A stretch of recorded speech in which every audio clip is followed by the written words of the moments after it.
Saludamos a cada persona que está allí conectada desde diferentes canales, de diferentes formas.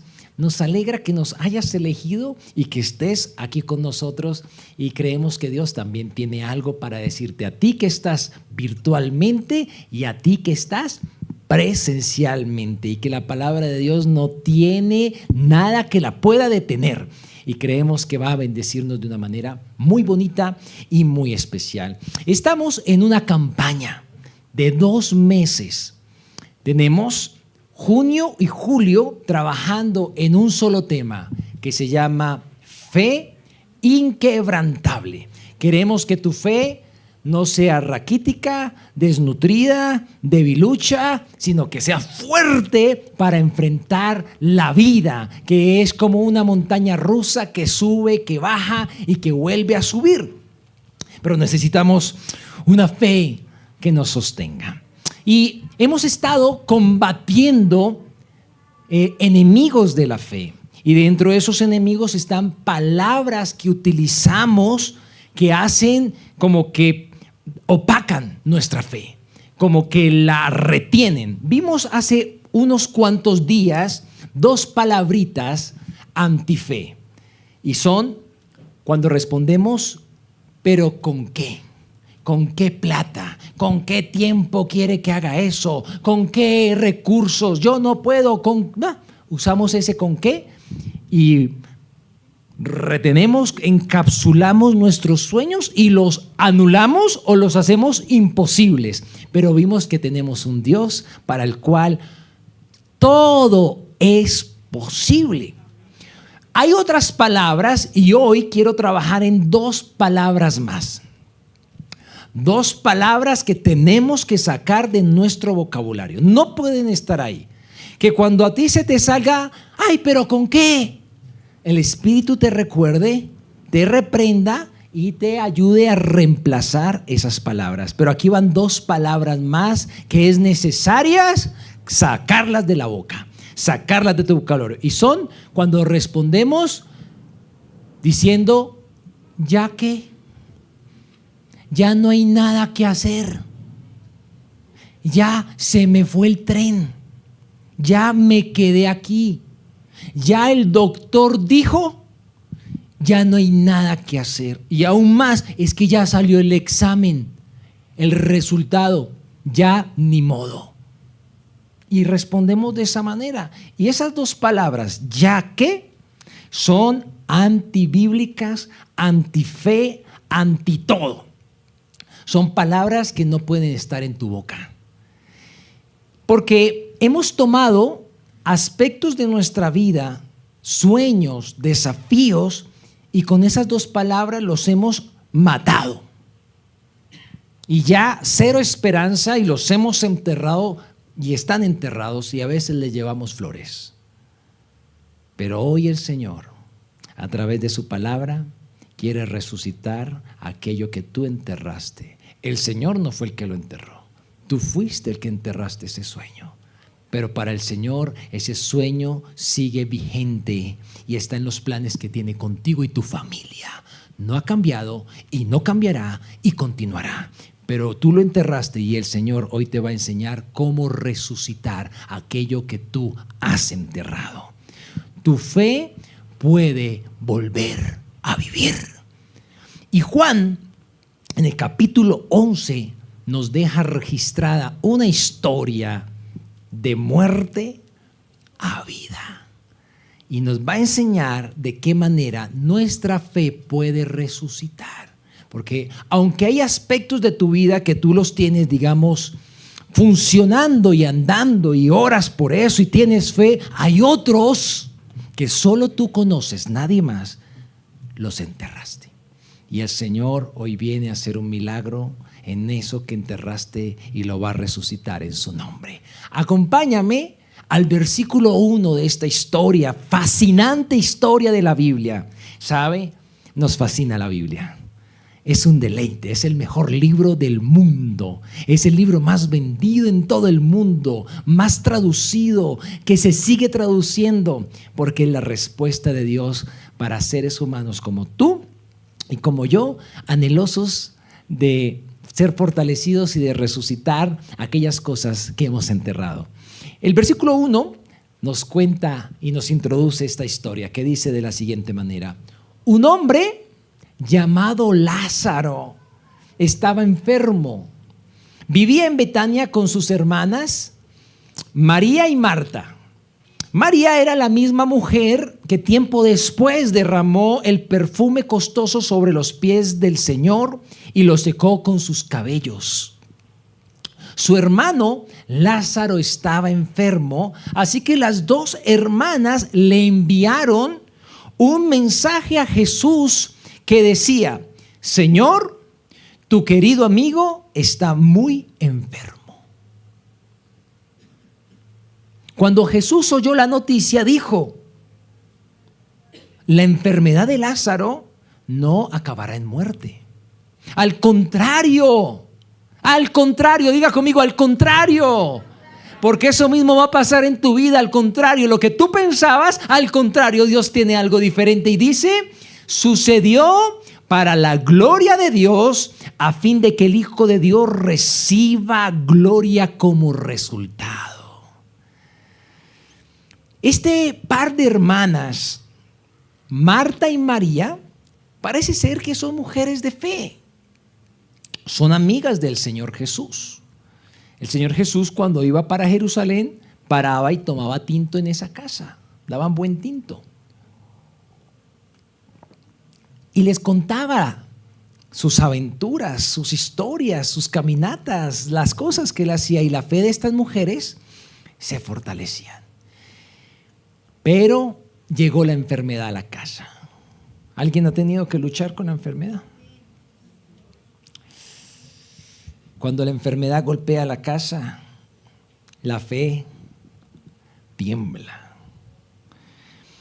Sin embargo, vemos que estas mujeres lo primero que hacen es orar. Le mandan una oración al Señor Jesús a través de un mensajero. Y le dicen: tu amado amigo está muy enfermo. No le dicen más nada. Simplemente ellas están depositando su confianza en el amor de Jesús, que Él sabrá qué hacer. Pero ellas, naturalmente, cuando tú oras, pues tú esperas una respuesta. Y ellas esperaban algunas respuestas. Dentro de esas, bueno, el Señor alguna vez nos contó que había cogido a alguien y que era romano y que no lo dejó ir hasta su casa, y que su hija estaba enferma, y que a su criado, y que le dijo: manda la palabra y que él sanará. Pues si lo hizo con un romano, ¿por qué no lo va a hacer con un judío? De pronto el Señor manda una palabra y sana a Lázaro.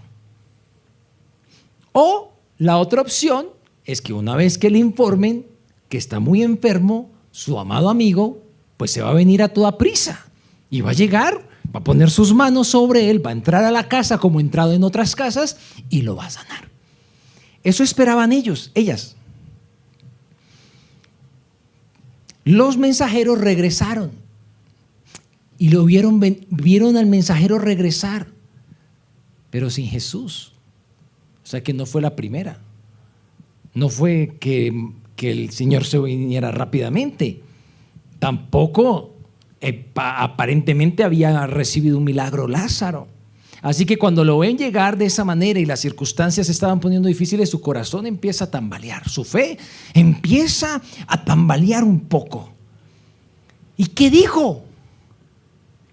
Pues dijo lo siguiente: que la enfermedad de Lázaro no es para muerte.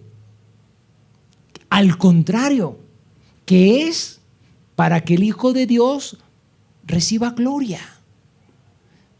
¡Wow! ¿Cómo así? ¿Cómo habrán recibido esa noticia estas mujeres?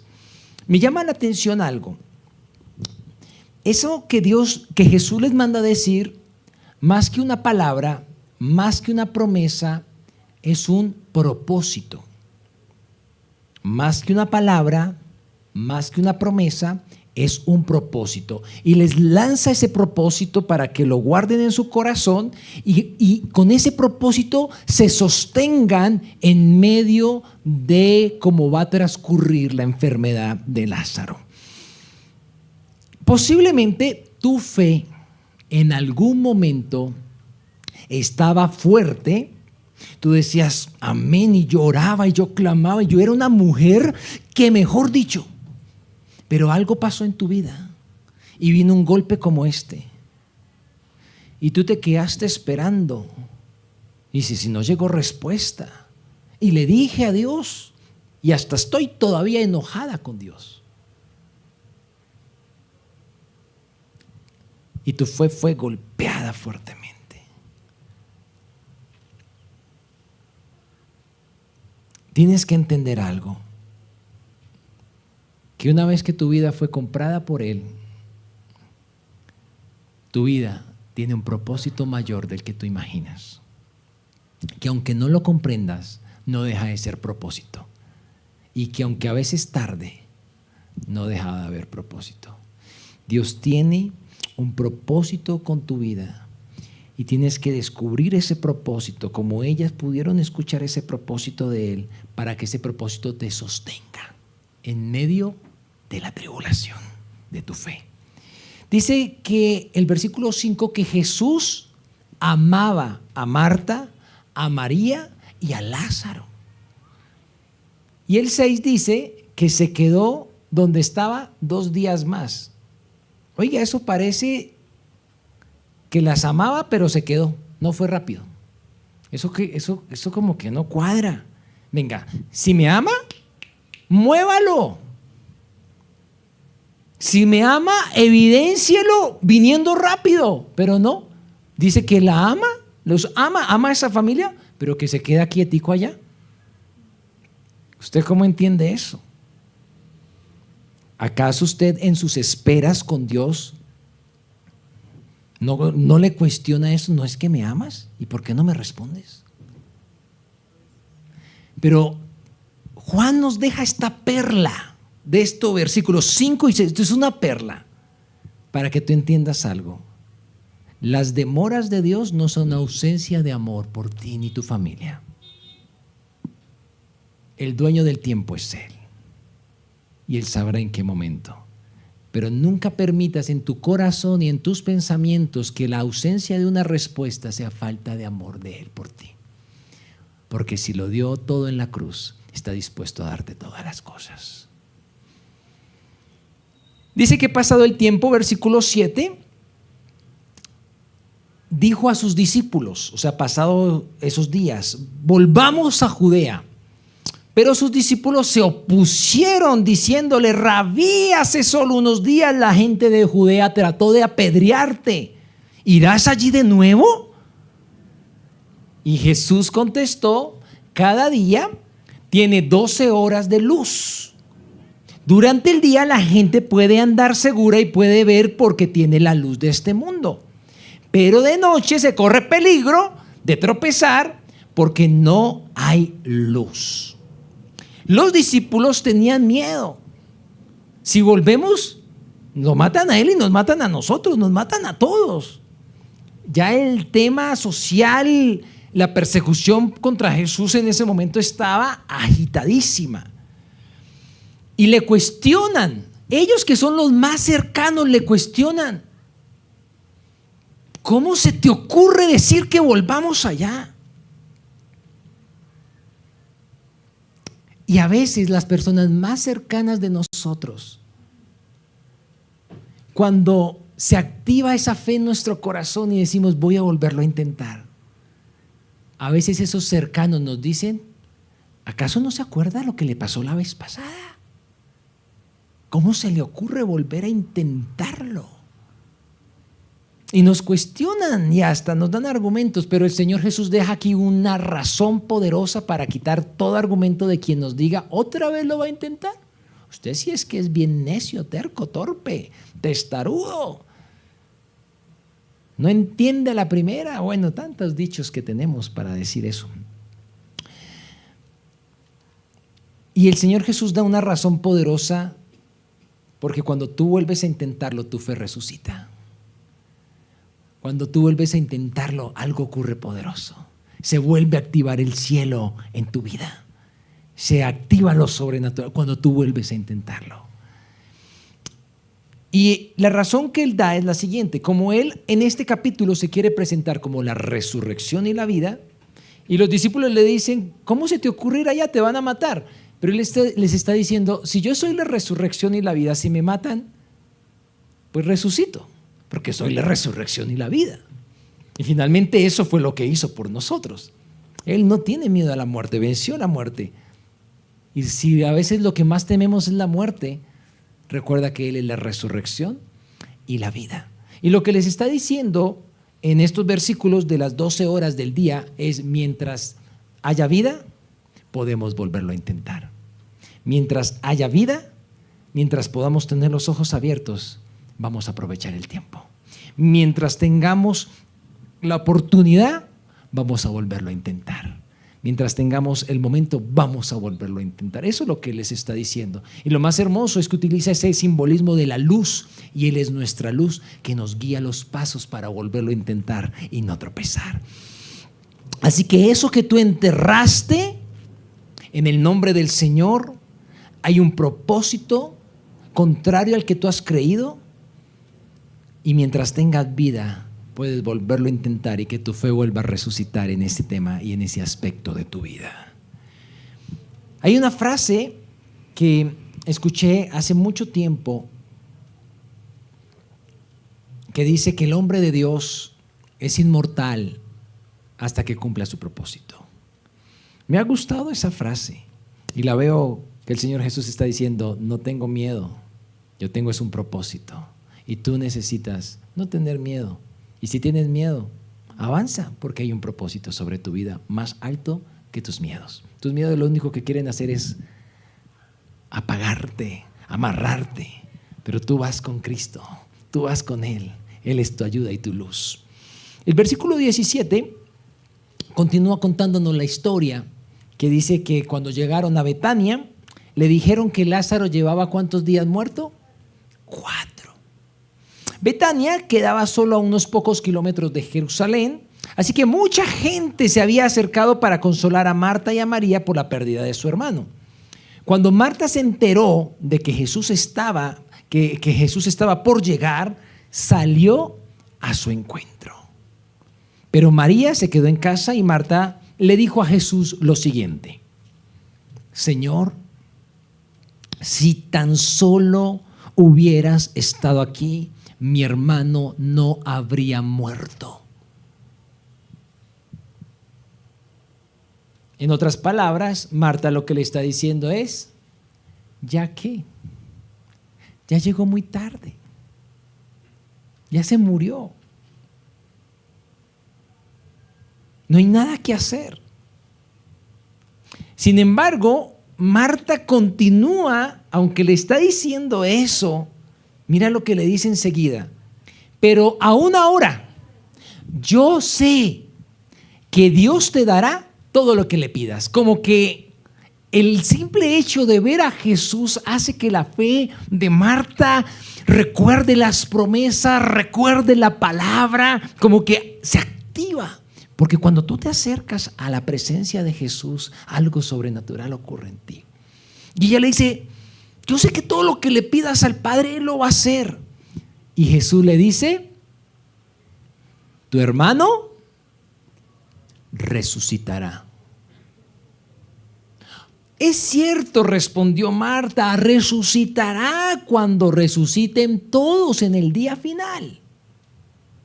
¿Usted cree que todos resucitaremos? ¿Usted cree en esa verdad? ¿O cree que se quedan en la tumba? Todos vamos a resucitar. Buenos y malos, cristianos y no cristianos, colombianos, venezolanos, europeos, americanos, todos vamos a resucitar. Los que resuciten al haber creído en Jesús, resucitarán para vida eterna. Los que resuciten por no haber creído en Jesús, resucitarán para juicio eterno. ¿Usted en cuál de esas va a estar? Porque solamente hay dos: o la resucitada para ir con Él, o la resucitada para ir al juicio de Dios. Ella cree que van a resucitar, pero fija lo que Jesús le dice. Jesús le dijo, yo soy. Ella le está hablando de la resurrección final, pero Jesús, ¿qué le dice? Oye, Marta, yo soy la resurrección y la vida. O sea, tú tienes esa doctrina que tú crees, la tienes en persona delante tuyo. Yo soy la resurrección y la vida. El que cree en mí jamás morirá. El que cree en mí vivirá aún después de haber muerto. Todo el que vive en mí y cree en mí jamás morirá. Y le hace una pregunta. ¿Lo crees, Marta? Y la respuesta de Marta es, sí, Señor. Siempre he creído que tú eres el Mesías, el Hijo de Dios, el que ha venido al mundo. Y esa pregunta que le hace el Señor, ¿lo crees, Marta? Creo que es una pregunta que el Señor hoy quiere hacernos a ti y a mí. Así que por favor, cámbiale el nombre de Marta y pon tu nombre ahí. ¿Lo crees, Vale? ¿Lo crees, Mayra? ¿Lo crees, Antonio? ¿Lo crees, Jonathan? ¿Lo crees, Orlando? ¿Lo crees, Julia? ¿Lo crees, Reinaldo? ¿Cuál es tu respuesta? La respuesta de ella fue, siempre he creído en eso. ¿Tú crees y entiendes esta verdad de que nuestros pecados le han costado la vida a Cristo? Nos debió haber costado a nosotros, pero Él tomó nuestro lugar en la cruz. El Padre envió a su Hijo para tomar nuestro lugar y no muriéramos, porque Él desde que nos puso en el vientre de nuestra madre nos puso con un propósito eterno y está determinado a que el propósito para el cual te dio la vida se haga realidad. Por eso insiste tanto en tu vida, por eso no te deja desechado, porque te hizo con un propósito. Y aunque pecaste y ese propósito pareciera ser enterrado, la sangre derramada en la cruz hace que cobre vida una vez más y te saque de la muerte a la vida para que puedas cumplir ese propósito junto con Él. La pregunta una vez más es, ¿lo crees? ¿Crees que tienes un propósito eterno y que hay salvación para ti y tu familia y que no se ha acabado el plan de Dios contigo? ¿Lo crees? Marta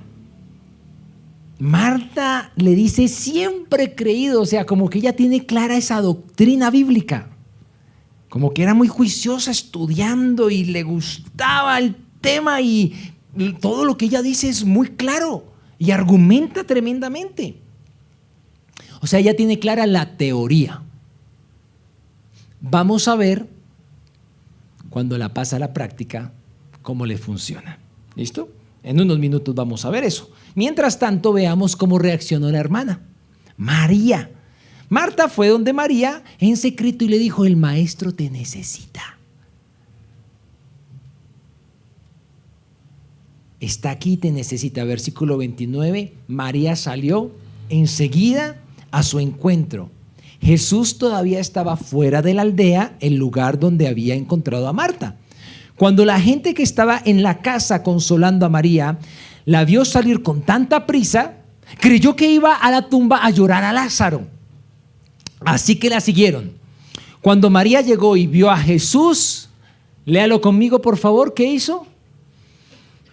Cayó a sus pies y le dijo, Señor, si tan solo hubieras estado aquí, mi hermano no habría muerto. ¿Esas palabras se le parecen a las de alguien?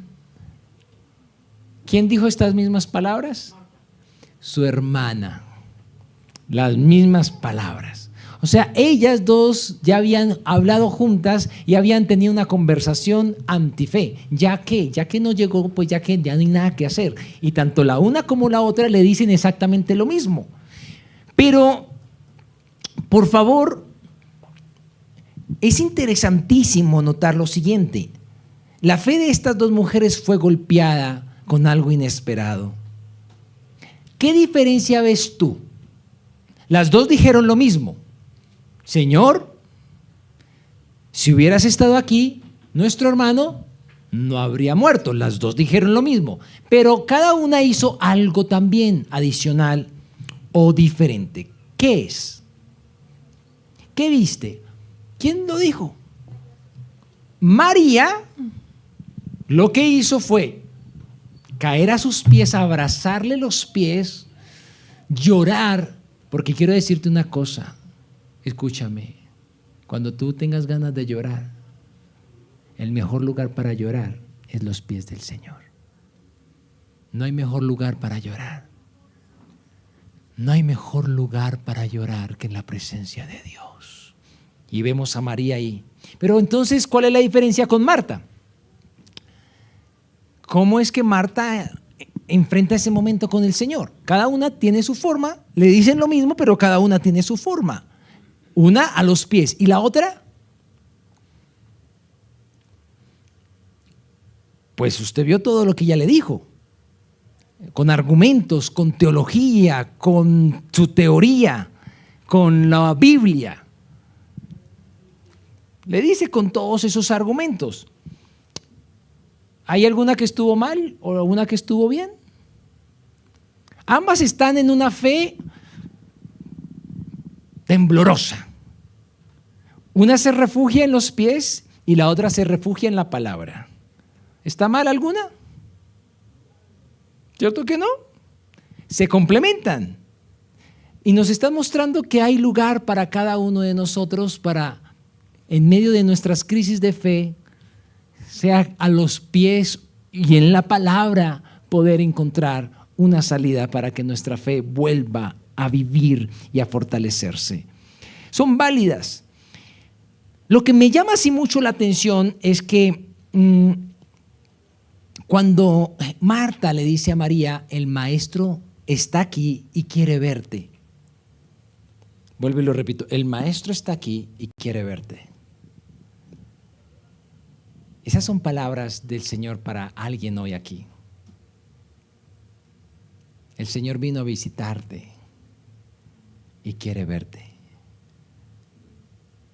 El Señor sabe lo que has estado pasando y quiere verte. La pregunta es, ¿cómo vas a responder a ese mensaje que te está diciendo? Está aquí y quiere verte. Porque María salió corriendo y se tiró a los pies de una vez. Cuando Jesús la vio llorando y vio a la gente lamentándose con ella, se enojó en su interior y se conmovió profundamente. ¿Dónde le pusieron?, les preguntó. Ellos le dijeron, Señor, ven a verlo. Entonces Jesús lloró. Y sabes, Jesús no ignora tus lágrimas. Jesús ha tocado tu almohada empapada de lágrimas. Y sabes las lágrimas que tú derramas cuando nadie te ve. Pero Él está ahí y enjuaga tus lágrimas. Porque Jesús conoce tu dolor, tus lágrimas, y Él llora con los que lloran. No es indiferente. Ahora bien, las dos le dijeron, ya que ya es muy tarde, pero las dos se refugian en Él. Marta tiene clara la doctrina, María se aferra a los pies de Jesús, pero ahora veamos lo que hace el Señor Jesús con ellas. Versículo 39, acompáñame al versículo 39, porque lo que le dice a ellas te dice a ti hoy. ¿Qué te dice entonces a ti? Porque es lo mismo que le dijo a ellas. Léelo, por favor, porque lo que le dijo a ellas te lo está diciendo hoy a ti.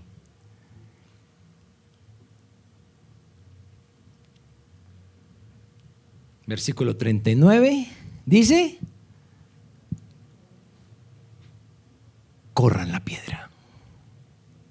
Les ordena, corran la piedra a un lado. ¿Ustedes creen? Tú dices, Marta, ¿qué crees? que crees que lo que yo le pida a Dios, Él lo va a hacer, y crees que yo soy la resurrección y la vida, corre la piedra. Tú, María, que estás aquí aferrada a mis pies, ahora párate y corre la piedra. No nos podemos quedar, debemos ir a aferrarnos a los pies, pero en los pies recibimos instrucción, en los pies recibimos fuerza, en los pies, a los pies de Jesús recibimos poder de Dios para levantarnos e ir y correr la piedra. Así que tiene a las dos hermanas, las dos dicen que creen, como ustedes, porque ustedes dijeron que creían. Ok, corran la piedra. Vamos a ver cómo le fue a Marta, si pasó el examen. La hermana del muerto protestó. Señor, hace 4 días que murió. Debe haber un olor espantoso. Jesús respondió: ¿no te dije que si crees verás la gloria de Dios?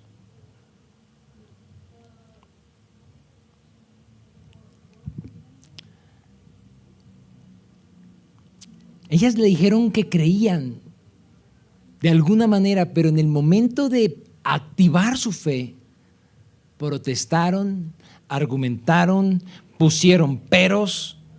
Y escúchame, la fe de cada uno de los que estamos acá tiene que ser pasada por el fuego. No es una opción. La fe de nosotros tiene que pasar por el fuego para que toda impureza que haya en nuestra fe se vaya, para que se haga fuerte, fuerte e inquebrantable. Así que, escúchame, del sermón debe pasar a tu vida. Tú no te puedes quedar en el sermón, tú tienes que pasar a la vida. Tú necesitas pasar la teoría a la práctica. Tú necesitas pasar el domingo al resto de la semana. Tienes que activar tu fe. Y si tú quieres ver tu fe resucitada, obedece sin argumentar, sin protestar. Escúchame lo siguiente: cuando el Señor te manda una orden, en esa palabra que te manda, va incluido, dentro de esa palabra va incluido provisión, fuerza y capacidad, para que lo que te manda lo puedas hacer. O sea, si el Señor te manda hacer algo, aunque te da miedo, en su palabra está la capacidad para que lo puedas hacer. Obedece sin argumentar. El Señor sabía que ya llevaba 4 días. El texto mismo nos dice que Él ya lo sabía. El Señor sabe tu dolor, sabe tu espera, sabe tu oración, sabe tus circunstancias. No se las tienes que recordar, Él ya las sabe. Lo que tienes es que obedecer sin argumentar. Y tu fe va a resucitar. Tienes que ir a correr esa piedra para que puedas ver la gloria de Dios. Como colombianos decimos muchas veces: ay, eso al que le van a dar, le guardan. Sí, ahí está guardado, pero si lo quieres ver, corre la piedra. Tu bendición está guardada porque es para ti, pero tienes que ir a correr la piedra.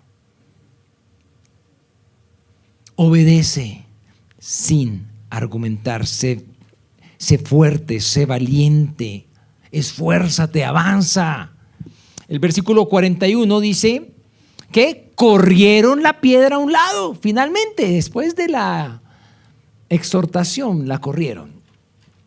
No solamente ella, sino los discípulos, como que todos quedaron petrificados. Pero finalmente el Señor los motivó de alguna manera para que la corrieran. Y a veces el Señor también nos motiva a nosotros para que hagamos caso.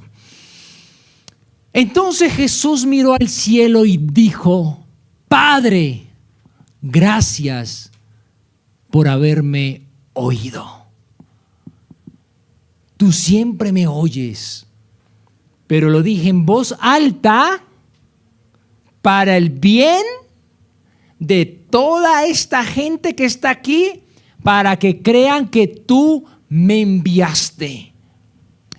Entonces, después de que hizo esa oración, gritó y dijo: Lázaro, sal fuera. Y el muerto salió de la tumba. ¿Imagina usted esa escena? Usted en un funeral y que dé el Señor esa orden y que empiecen a golpear ese cajón para que le abran. Y el muerto salió de la tumba con las manos y los pies envueltos en vendas de entierro, con la cabeza envuelta en un lienzo.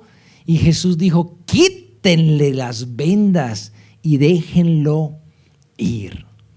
El milagro ocurrió. El milagro ocurrió. Jesús le modela a sus discípulos que aunque tengan miedo, hay que dar pasos en fe. Y hay que volverlo a intentar.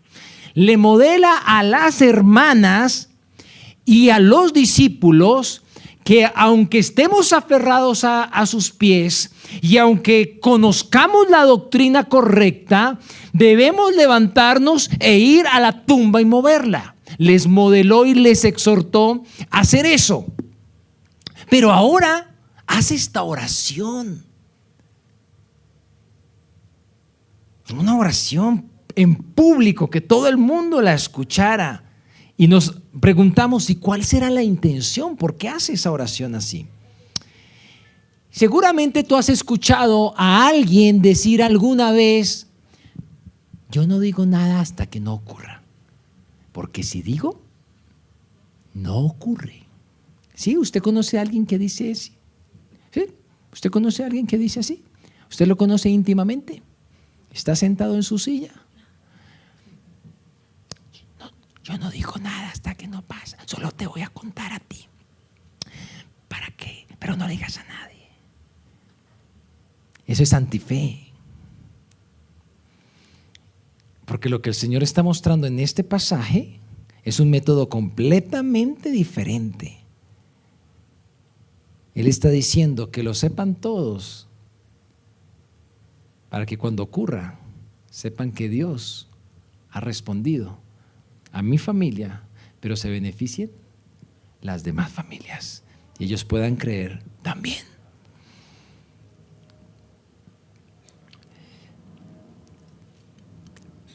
En el caso tuyo, en ese milagro que está por ocurrir, involucra a otros en tu milagro. Es para ti, es para tu casa, pero involucra a otros.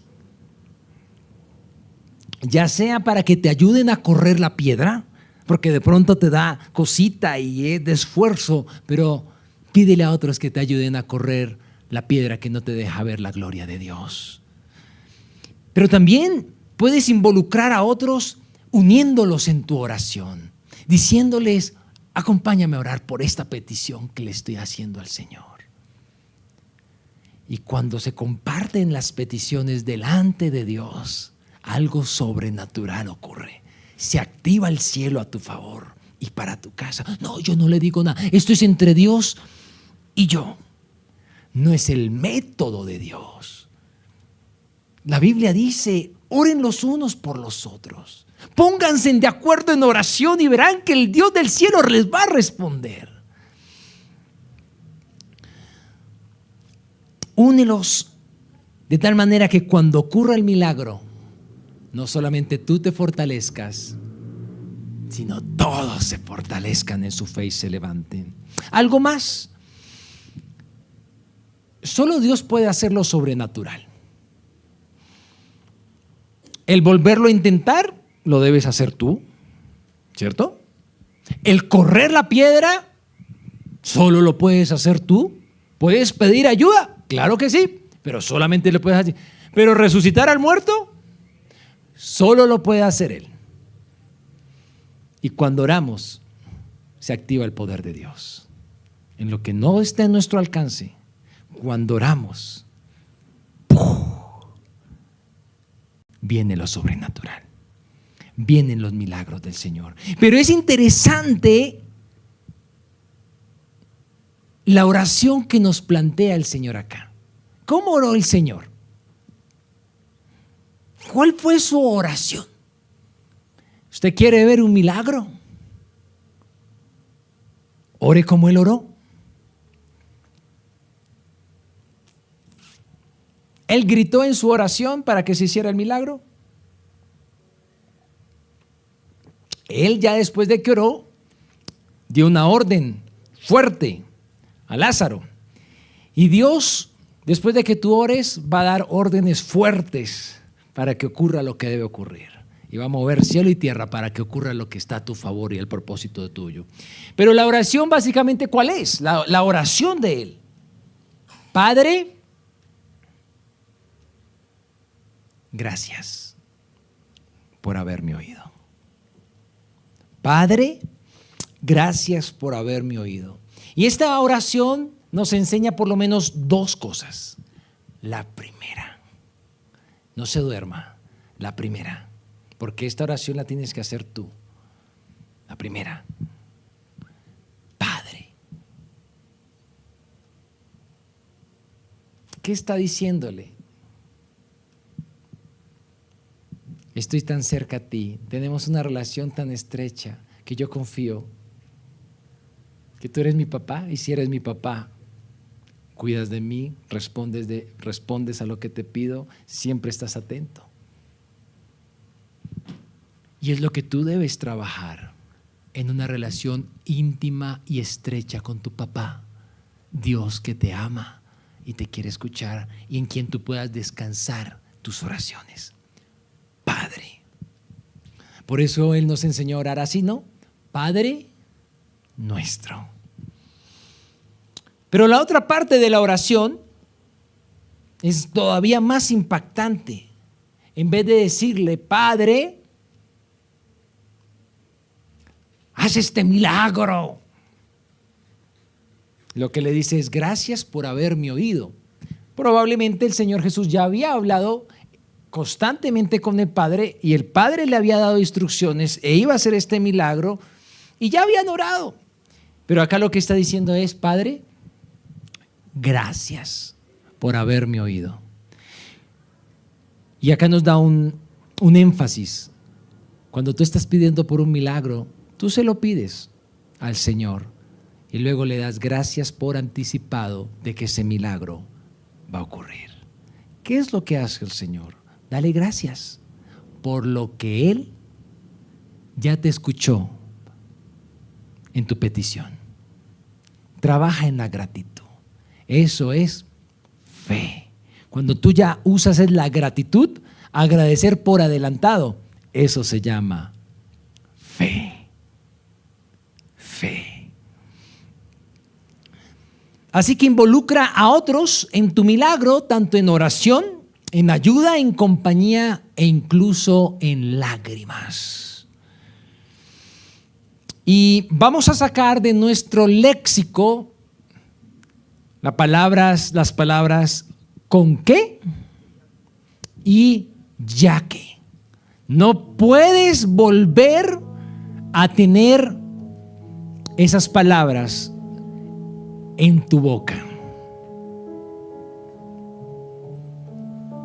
No puedes tener más esas palabras en tu boca.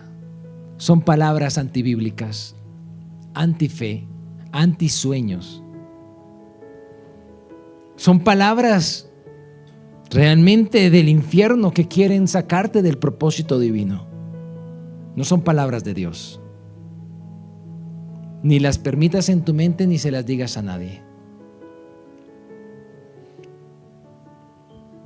Nuestra fe va a crecer.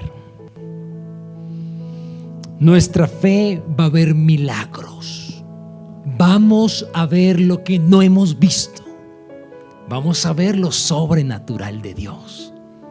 Lo sobrenatural de Dios se va a convertir tu constante.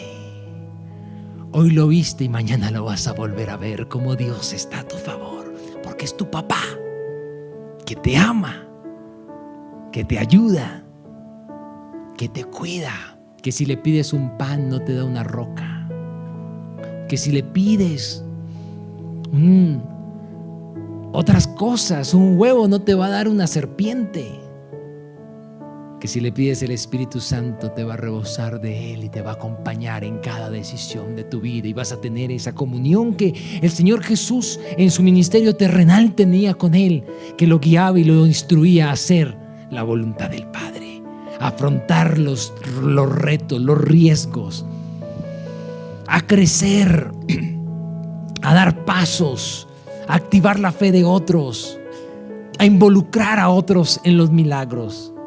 Y sabes, el mayor milagro que va a ocurrir es que tu fe sea inquebrantable.